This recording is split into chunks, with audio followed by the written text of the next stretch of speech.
सेनापति से कहा कि हमारे राज पर चढ़ाई होने वाली है, आप फौज की टोली तैयार करो। सेनापति कहा कि लड़ाई मत कीजिए। कहा क्यों? कहा कि नाहक बर्बादी हो जाएगी, जवान मारे जाएंगे। जो चढ़ाई करना चाह रहा है वो आदमी के पास आधुनिक हथियार है, हमसे कई गुना ज्यादा लड़ने वाली फौज की टोली है, इसलिए कुशलता है कि हम उसकी गुलामी को स्वीकार कर लें। बिना मार काट का, बिना खून बहाने का हम उसकी बात को मान लें, गुलामी स्वीकार कर लें।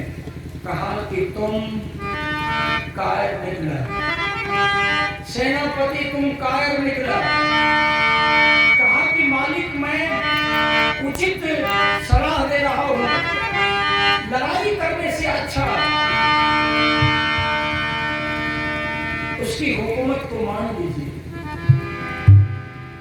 कहा कि चल मेरे साथ चल। राजा तैयार हुआ, मंत्री को साथ कर लिया, अपने गुरु के निकट, गुरु के आश्रम में पहुंचा। गुरु जी बैठे थे, राजा दंडवत बंदगी किया। गुरु जी समझ गए कि कोई विपत्ति आई है इसमें। कहा कि बेटे बैठ, तुम उदास क्यों हो? कहा कि गुरुवर हमारे राज पर चढ़ाई करना चाहता है और गुरुदेव ये हमारा सेनापति है, ये कायर निकला, ये युद्ध करने से भाग रहा है, ये कह रहा है कि गुलामी स्वीकार कर लीजिए। साधु बाबा पूछा कि क्या जी तुम सेनापति हो, क्या लड़ोगे नहीं तुम? कहा नहीं बाबा, उसके पास आधुनिक हथियार है, हमसे कई गुना लड़ने वाली फौज की टोली है। खून खराबा करने से पहले, युद्ध होने के बाद हम गुलाम हो जाएंगे, तो हम पहले गुलामी क्यों नहीं स्वीकार कर रहे? यही हमारा सुझाव है। महात्मा जी कहा कि गुरुदेव कहा कि लड़ोगे नहीं? कहा नहीं बाबा, हम नहीं लड़ेंगे। कहा खोल कवच कुंडल खोल। सेनापति का कवच कुंडल खुलवा लिया। महात्मा जी की लंबी लंबी दाढ़ी, माथे से लटकती चोटी, 2 मील की रोटी, पाँव में खराव, हाथ में कमंडल, शरीर में मेरी छाला। सेनापति का सारा वस्त्र उतार करके सेनापति का टोपी भी उतार लिया और सब कुछ पहन लिया। हाथ में तलवार लिया। सेनापति को कहा चल तुम्हारे पास जितने लड़ने वाले जवान हैं सबको खाली करो, सामने लाओ। सबको खड़ा कर दिया। सेनापति कहा कि जवान हम सेनापति का पद से इस्तीफा दे दिए हैं, आज से सेनापति का काम ये बाबा करेंगे, महात्मा जी करेंगे। जिस तरह से ये कहेंगे उस तरह से तुम लोगों को युद्ध करना है, हम अब इस पद पर नहीं रहे। महात्मा जी सारे जवान को खड़ा करके घूमने लगा। सब जवान आपस में कहता है दही चूड़ा खाए वाला, मंदिर में घंटी बजवे वाला, ये अब सबको मरवा दो। एक दूसरे से कहा, सबों के पांव की तलहटी की जमीन खिसक रही है। एक राजतंत्र था, लड़ने वाला जवान क्या करता? महात्मा जी कहा कि चल युद्ध करेंगे। सारे जवान उदास हैं, सबों का बाल बच्चा को खबर मिल गई, सबकी पत्नी रो रही है। उधर से फौज की लड़ने वाली टोली चल चुकी है, डगाड़े पर चोट मारे जा रहे हैं, शंख बजने की आवाज आ रही है, धूल आसमान को छू रहा है, डंके पे चोट मारने की आवाज आ रही है। इधर से महात्मा जी फौज की टोली लेकर के जा रहे हैं। हाल करेंगे हम लोग। सारे लड़ने वाले जवान उदास है, पूरा का पूरा उदास है कि हम लोग जिंदा लौट करके नहीं आएंगे। कुछ दूर बढ़ने के बाद एक छोटी सी मंदिर थी। महात्मा जी जो सेनापति बने कहा कि तुम लोग रुको रुको। मंदिर के आगे में सबको खड़ा कर दिया, कहा कोई मंदिर में नहीं आएगा। महात्मा जी मंदिर का दरवाजा खोला, मंदिर में प्रवेश कर दिया। मंदिर में प्रवेश करने के बाद 2-4 बार जोर से कहा कि भगवान दंडवत दंडवत, भगवान दंडवत बोल लिया। फिर कहा भगवान कहते हैं खुश रहो खुश रहो खुश रहो। सेना का जवाब सुना, जो ही कहा दंडवत प्रभु दंडवत प्रभु दंडवत, अब फिर कहा भाषा बदल दिया, कहा भगवान कहते खुश रहो खुश रहो खुश रहो। फिर महात्मा जी कहा कि प्रभु हम युद्ध करने जा रहे हैं, हम हारेंगे या जीतेंगे। फिर कहा भगवान कहते लॉटरी लगाओ लॉटरी लगाओ लॉटरी लगाओ। लड़ने वाला सब मंदिर से निकला, सब जवान पूछा कि बाबा भगवान क्या बोला? भगवान कहा कि विजयी भगत जीतोगे जीतोगे। लेकिन भगवान कहा कि लॉटरी लगाओ लॉटरी लगाओ। महात्मा जी के पास एक रुपया था, 2 टकिया सिक्का निकाला, कहा कि बेटा भगवान कहा लॉटरी लगाओ, हमारे पास 2 रुपये का सिक्का है। ये भगवान कहा कि लॉटरी लगाओ, रुपया को नचा करके ऊपर फेंको, रुपया चित गिरे या पट गिरे तुम हार जाओगे। अगर रुपया अगर खड़ा गिरे और खड़ा रह जाए तो तुम हार जाओगे। अगर रुपया जीत गिरे या पट गए तो तुम जीत जाओगे। रुपया निकाला, उंगली पर रखा, जोर से नचा करके ऊपर फेंक दिया। रुपया खड़ा गिरेगा तो खड़ा रह जाएगा तो हार जाओगे। रुपया जीत गिरे या पट गिरे तुम जीत जाओगे। रुपया को नचाया, रुपया गिरा, चाहे जीत गिरे उसी का, पट गिरे उसी का। कहा कि भगवान कहा चल जीत जाओगे, चल युद्ध कर। भगवान कह दिया चल चल चल चल चल। सारे लोग आगे बढ़ा, बाबा लड़काता रहा कि भगवान कहा लॉटरी लगाओ, लॉटरी में जीत जाओगे तो तुम जीत जाओगे, विजय कर लोगे। अंत में बड़ी हिम्मत से महात्मा जी युद्ध करवाना शुरू किया। अंत में छोटी सी फौज की टोली बड़ी फौज की टोली को पराजित कर दिया। लेकिन इसी बीच में एक छोटी सी बात है, जब मंदिर से लॉटरी लगा करके जब चला तो कहा महात्मा जी कहा भगवान आपके कहने पर मैं लॉटरी लगाया, लॉटरी हमारे तरफ इशारा किया, हम जीत करके लौटेंगे तो 2 रुपया का प्रसाद चढ़ेंगे। वही जीत लिया। उधर से जब लौटा तो सारा जवान कहा कि बाबा हाथ से बच गए, विजय भी हो गई, हम लोग जीत गए। आप भगवान से कबूला था कि 2 रुपया का प्रसाद है। कहा कि यही 2 रुपया का खेला है, ये 2 रुपया हमारे पास नहीं होता तो तुम युद्ध नहीं करते और तुम जीते नहीं। ये 2 रुपया भी हम कमा दें, लड़ा तुम लोग और भगवान को हम प्रसाद चढ़ाओ। बोलो कहना चल। कहा कि बाबा भगवान नाराज हो जाएंगे, बाबा अन्याय किया है, भगवान का वरदान से हम लोग जीत गए। कहा नहीं बेटे रुक, मैं क्या बोला था रे? मैं बोला था क्या कि रुपया को नचा करके ऊपर फेंक, रुपया खड़ा गिरेगा, खड़ा रह जाएगा तो हार जाओगे। रुपया चित गिरे, रुपया पिट गिरे तुम जीत जाओगे। ले रुपया ले फेंक। एक जवान को महात्मा जी रुपया दिया का फेंक, जितना बार फेंका रुपया खड़ा गिरेगा, खड़ा रहेगा। चाहे चित गिरे चाहे पट गिरे, चित गिरे पट गिरे, 50 बार लगाया, रुपया चित गिरा या पट गिरा, खड़ा नहीं रहा। अंत में कहा कि बोल ये हमारा सोच था, तुम इतने कमजोर थे, तुम्हारे दिल दिमाग में बात थी कि दही चूड़ा खाने वाला, भगवान के मंदिर में रोज आरती उतारने वाला, कभी लड़ा नहीं, कभी देनी नहीं लिया, ये सबको मरवा देगा। वो तुम्हारे जान लिया बात थी। कहा जी, कहा हम टेक्निक निकाला, हम सोच ऐसा किया कि भगवान का धूल लेकर के तुम लोगों की हिम्मत बढ़ा दिया और तुम लोग बड़े वीरता के साथ लड़े, विजयी हो गई। ये 2 रुपया का प्रसाद हम चढ़ाकर ये 2 रुपया भी गवा दे। अगर ये 2 रुपया हमारे पास नहीं होता तो लॉटरी हम किससे लगाते? ये कहानी से क्यों? अंधविश्वास को जीवन से हटाने के लिए, अपनी बुद्धि और अपना विवेक को टटोलने के लिए भाई लोग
बच्चे और बच्चियां लोग,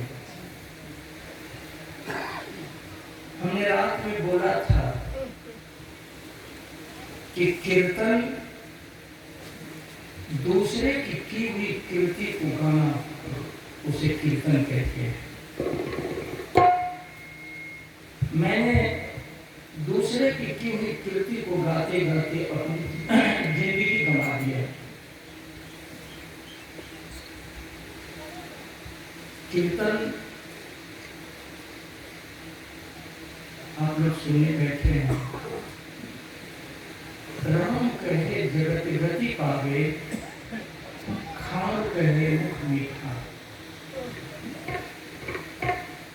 महासंत कबीर बड़े तार्किक शब्द का इस्तेमाल किया। कहा कि राम राम चिल्लाने से यदि मनुष्य के आत्मा को शांति मिल जाए, मुक्ति मिल जाए, तो पहले उसकी परीक्षा करो, गुड़ गुड़ चिल्लाओ। अगर गुड़ गुड़ चिल्लाने से मुंह मीठा हो जाए तो बेशक राम राम चिल्लाने से शांति तुमको मिल सकती है। शांति को अपने कर्म और चरित्रता के आधार पर लोग प्राप्त करते हैं। शांति बाजार में खरीदने और बेचने की चीज है नहीं। फिर कहा कि भूख भूख चिल्लाने से यदि भूख मिट जाए और पानी पानी चिल्लाने से प्यास मिट जाए तो बेशक चिल्लाओ। बंधुओं, तर्क करने वाले व्यक्ति को कुछ लोग कहते हैं नास्तिक, लेकिन किसान जब तक खेत के साथ तर्क नहीं करेगा तो फसल नहीं लगेगी। कपड़े के साथ अगर कपड़ा पहनने वाला तर्क नहीं करेगा तो क्या जिंदगी भर एक ही कपड़ा गंदा पहनते रहेगा? जिंदगी तो तार्किक है। जो अपने जीवन से तर्क को अलग कर देगा उसकी जिंदगी शिथिल हो जाएगी। इसलिए मनुष्य जीवन में तर्क का स्थान सार्वभौम है। जो तर्क विहीन व्यक्ति है उस संसार में कुछ नहीं कर पाएगा। जितना लोग तर्क करता गया, आज से 25 साल 40 साल पहले कोई नहीं जानता था कि हमारे जेब में एक छोटा सा यंत्र आएगा जो दुनिया की बात संभाली होगी। कोई नहीं जानता। इसलिए मैं आप लोगों से निवेदन किया कि बाल बच्चे को विज्ञान की तरफ जाने दीजिए। बाल बच्चे को मंदिर के किला खुटा में मत बांधिए। दुनिया में सबसे बड़ी मंदिर स्कूल है, विद्यालय है, महाविद्यालय है। उससे बढ़कर के दुनिया में कोई मंदिर नहीं है।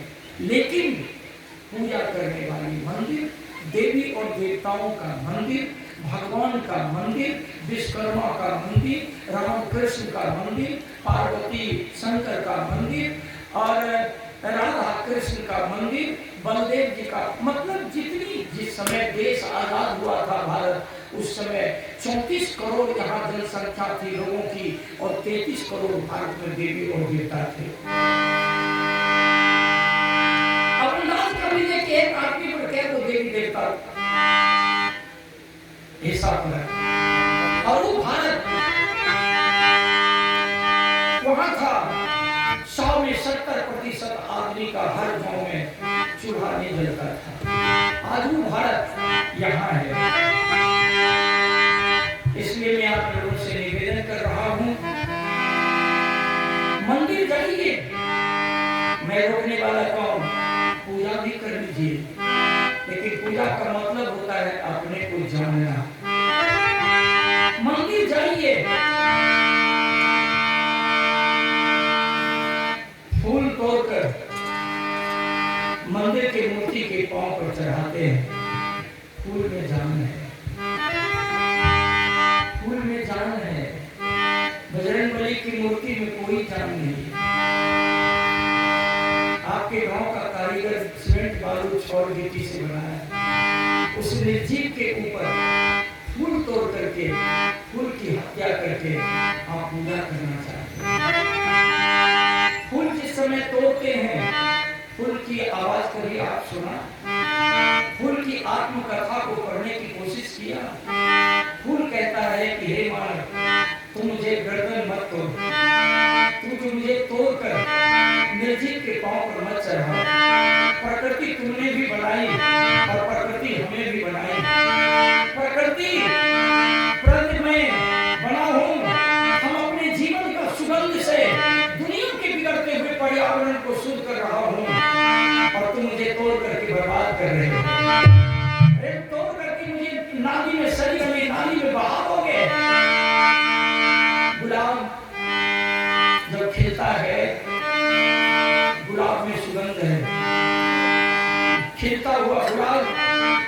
सुगंध से दुनिया के बिगड़ते पर्यावरण को शुद्ध कर रहा है। जो पर्यावरण को शुद्ध कर रहा है, जो फूल हमें रोज रोज नया जीवन प्रदान कर रहा है, वो फूल को तोड़ करके हम निर्जीव पत्थर के ऊपर चढ़ा रहे हैं। बंधुओं, उसकी आवाज सुनिए, उस पर चिंतन कीजिए।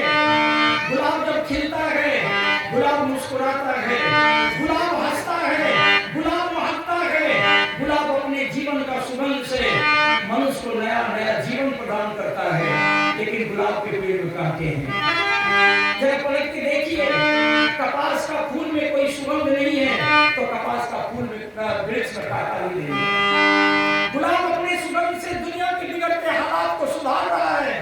कपास का वृक्ष फूल देता है, कपास का फूल रुई देता है, कपास की दी हुई रुई कपड़ा देता है, और कपास का दिया हुआ कपड़ा दुनिया के लोगों की इज्जत ढकने का काम करता है।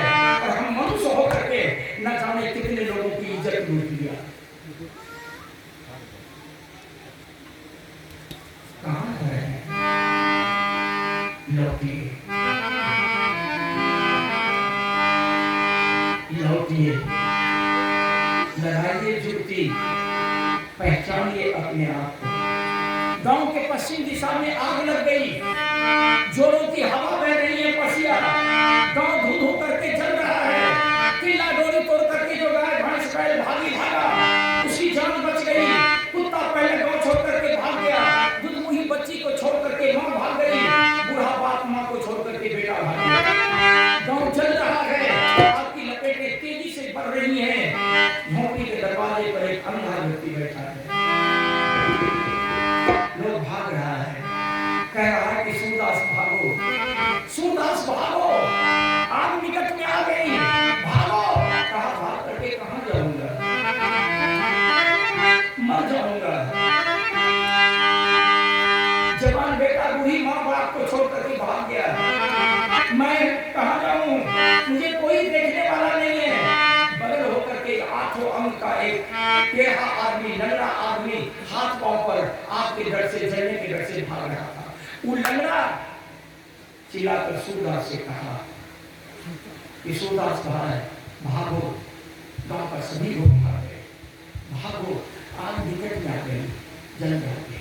सूरदास कहा कि तुम कौन? कहा मैं लंगड़ा बोल रहा हूँ। कहा कि तुम भी नहीं बचोगे, जल करके मर जाओगे, भाग नहीं सकोगे। जीना चाहते हो? कहा इसीलिए तो भाग रहा हूँ। कहा तुम मेरे शरण में आ जाओ। सूरदास कहा कि तुम मेरे शरण में आ जाओ, अगर बचना चाहते हो तो मेरे निकट आ जाओ, हम तुमको बचा लेंगे। कहा कि नहीं, तुम दोनों का अंधा कैसे बचाओगे, हमें आंख है, हम देख सकते हैं, हम भाग रहे हैं। अंत में सूरदास कहा कि तुम 8 अंग का टेढ़ा हो, मर जाओगे जल करके। मैं शरीर से हृष्ट पुष्ट हूँ, मेरे शरीर में ताकत है, आंख से लाचार हूँ। तुम आओ, हम तुमको अपने कान्हा पर उठा लेंगे और तुमको कान्हा पर लेकर के भागेंगे। तुमको आंख है, तुम केवल दाना बाया हमको बताते जाना, हम तुमको कान्हा पर लेकर के भाग जाएंगे, हम बचा लेंगे तुमको। लंगड़ा लौट गया, सूरदास अपने कांधे पर उठाया और लंगड़ा बाया दाना बता रहा है। सूरदास लंगड़ा को कांधे पर लेकर के भाग रहा है। जान दोनों की बच गई, जीवन जीने की जिंदगी है।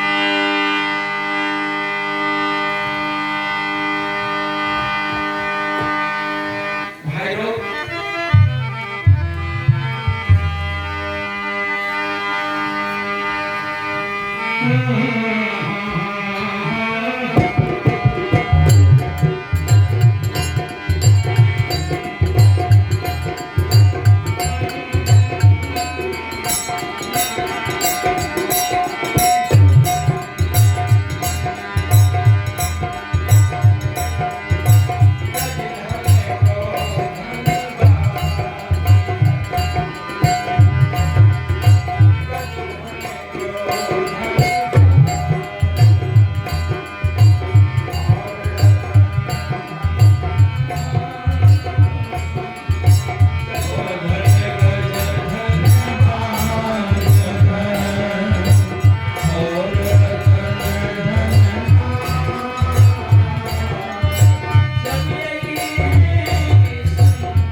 इधर से अंधा जाते हैं, उधर से अंधा आकर अंधे को अंधा मिला, कौन बतावेगा। आज के तारीख में सब अपने आप में विद्वान है, कोई किसी से कम नहीं है। बंधुओं,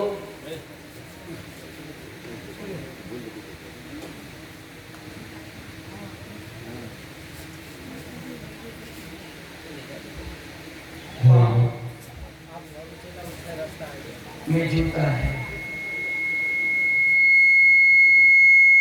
जूता बनाने वाले जैन नंबर का जूता बनाया, सूत में सूत मिला करके बनाया।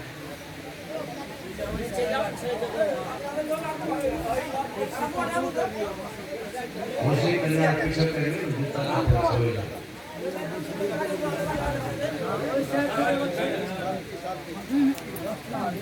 सूत में सूत मिला करके जूता बनाया। आप जूता खरीदा और जूता को पहनना शुरू किए, हल्ला नहीं, जूता पहनने लगे। चलते चलते एक जूता की पांव की, एक पांव के जूते की तरह की टूट गई, बाएं पांव के जूते की तरह की टूट गई और दाएं पांव के जूता क्यों करते हैं। एक के तरह की टूट जाने के बाद दाएं पांव का जूता क्यों करते हैं। ज्यों को त्यों रहने के बावजूद भी उसकी जिंदगी बेकार हो गई।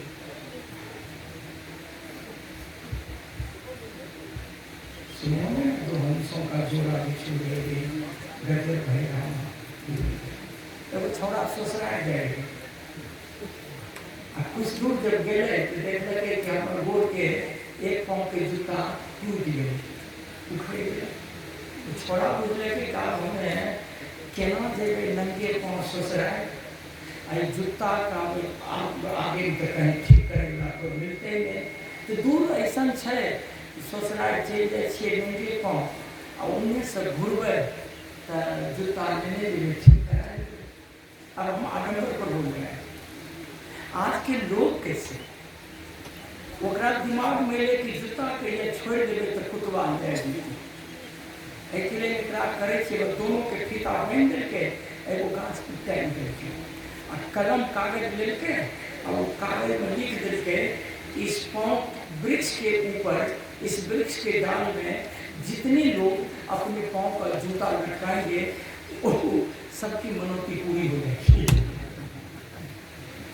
कई बार साइकिल के जूता लटका के चल गए। 5 दिन के बाद जब उन्हें घूमने तो सौंसे गाछ के डाल जूता लेके इतने लोग जूता लटके के डाल लटकब करे है। छोरा खूब हंस लेके अपन जूता निकाल लेके लेके चल देके और अब जितना लोग अले अपन तो पैर के जूता में चप्पल टांगने के लिए अब सबके मनोती पूरा होने की हुए अपन बिहार अपन देश के लोग के सोच इसलिए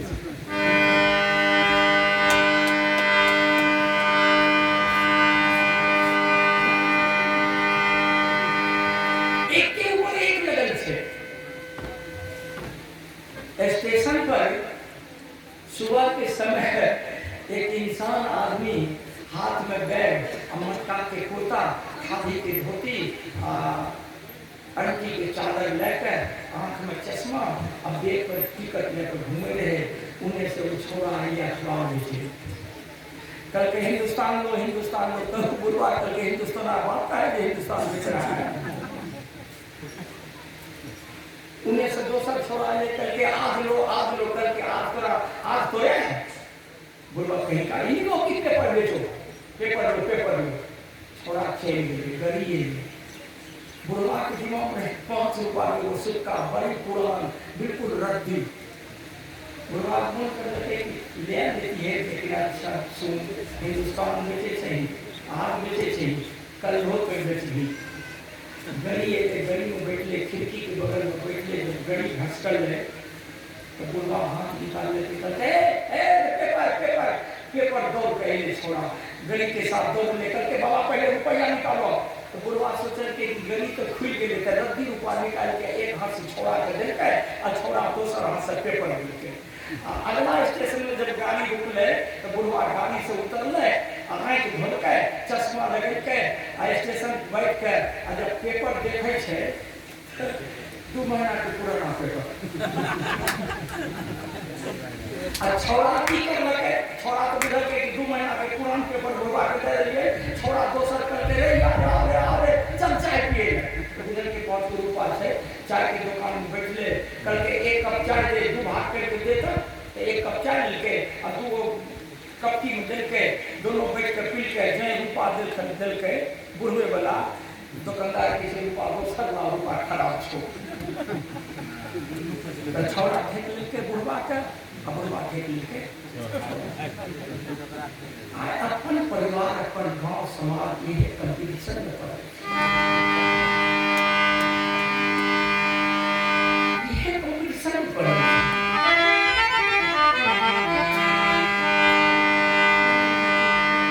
हम एक दूसरे के पीछा करे थक गए,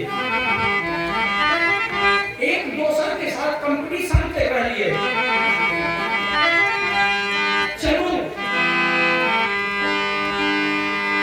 हमें गीत के मगन ले छिए और यह गीत के साथ साथ हम अपने को सुनेंगे। राजा राष्ट्र कृतं पापम राज्य पापम रोहिता भर्ताश्च स्त्री कृतं पापम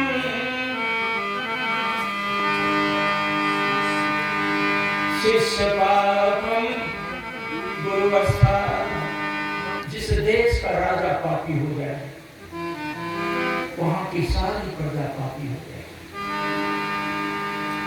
जिस राज्य का राजा पापी हो जाए सारी प्रजा पापी हो जाए। पत्नी पाप कर्म करे उसका प्रायश्चित उसको पति को भोगना पड़े। डरा नहीं रहा हूं, आचार्य चाणक्य की नीति पुरुष पाप करे, पुरुष का किया हुआ पाप का प्रायश्चित उसके संतानों को भोगना पड़े। कोई गुरु का शिष्य पाप कर्म करे तो शिष्य का किया हुआ पाप कर्म का प्रायश्चित उसके गुरु को भोगना पड़े।